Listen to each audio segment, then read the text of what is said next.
Naghahanda na ang Department of Justice sakalit magpatawag ang Korte Suprema ng oral argument hinggil sa pag-aresto kay dating Pangulong Rodrigo Duterte. Sabi ni Justice Secretary Boying Rimulya, hindi raw kidnapping ang ginawa sa dating Pangulo. Pero tinabla naman ito ng isang abogado. Si Margaret Gonzalez magbabalita.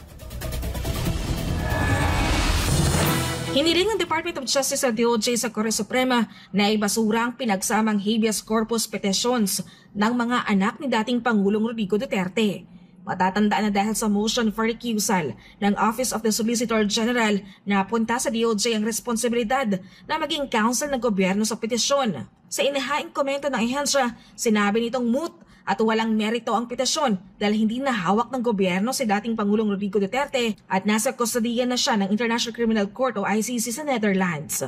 Gate pa ng DOJ, nasilbihan ng warrant of arrest si Duterte kaya hindi raw illegal ang naging pag-aresto. Ang Korte Suprema, inatasan naman ang mga petitioner na sumagot sa komento ng DOJ sa loob ng 5 araw.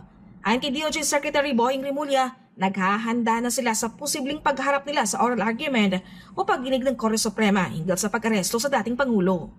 We always prepare. We cannot go there unprepared. We have to respect the standing of the Supreme Court. Ikaw mismo mag-appear. Well, if I have to, I will do it. Gate ng kalihim, walang kidnapping na nangyari sa pagdala kay dating Pangulong Duterte sa Netherlands. Walang kidnap dito. Okay. There was no kidnap.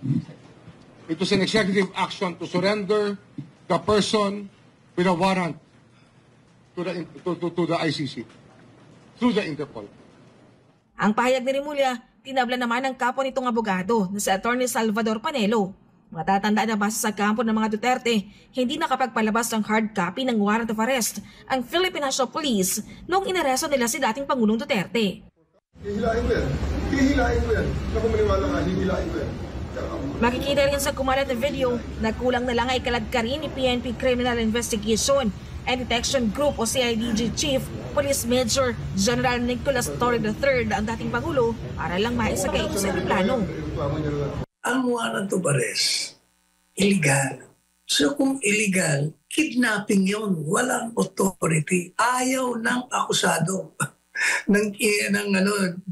Inaaresto nyo, ayaw. He resisted. He was against it. It's against his free will. Kaya it's kidnapping. Gate naman ni Panelo, wala sa ICC ang jurisdiksyon ng Korte Suprema kundi sa mga maling gawa ng Administrasyong Marcos Jr. Ito'y kasunod ng pahayag ng DOJ Secretary na malabo nang maibalik sa bansa si dating Pangulong Duterte sakalit lumabas ang desisyon ng kataas-asang hukuman dahil nasa kustodiyan na raw ng ICC si Duterte. Hindi pinag-uusapan ng jurisdiction ng ICC. Ang pinag-uusapan, may jurisdiction ka ba doon sa mga illegal na ginawa ng gobyerno at ng mga opisyalis nito? Wala. Meron. So kung meron kang jurisdiction, pwede mong utusan dahil yan naman ang sinasabi ng batas. Pag merong habeas corpus, may nagreklamo sa ginawang illegal na pag-aresto, pagdetini o pag-kidnap sa'yo, kailangan yung gumawa ng mali at illegal, dalhin mo yung nagre-reklamo dito sa amin. So sasabihin nila, Your Honors, wala na po, isinorender na namin. Kung ako ang justice, ang sasabihin ko, problema mo yan. Sinabi naman ni Rimulya na wala silang nagawang mali sa pagpapareso sa dating Pangulo dahil may international law raw na sinunod ang gobyerno, gaya ng Republic Act No. 9851 o ang Act Defining and Penalizing Crimes Against International Humanitarian Law. Ikinonsidera rin daw nila ang naging ruling ng Korte Suprema noon. And in the Cayetano versus Pangilinan case, I think the Supreme Court, in an obiter, already stated that all things that happened prior to a certain date in 2019 are still within the jurisdiction of the ICC. I have no qualms about what we did being right or wrong. I think that we were in the right the whole time. Sa pananaw naman ni dating presidential spokesperson, Attorney Harry Roque, mali na akusahan ng crimes against humanity ang dating Pangulo kung pagbabatayan ng bilang ng reklamo sa ICC. Akala ko ba libo-libo ang sinasabi nilang pinatay kaya naging crimes against humanity?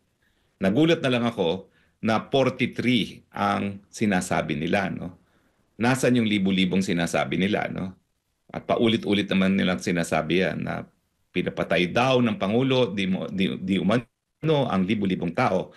Pero nung binasa naman yung akusasyon kay Presidente, ang binanggit 43. Over a period of 8 years, no? So 43 divided by 8, how many is that? Para sa Diyos at Pilipinas Kumahal, Margaret Gonzalez, SMNI News.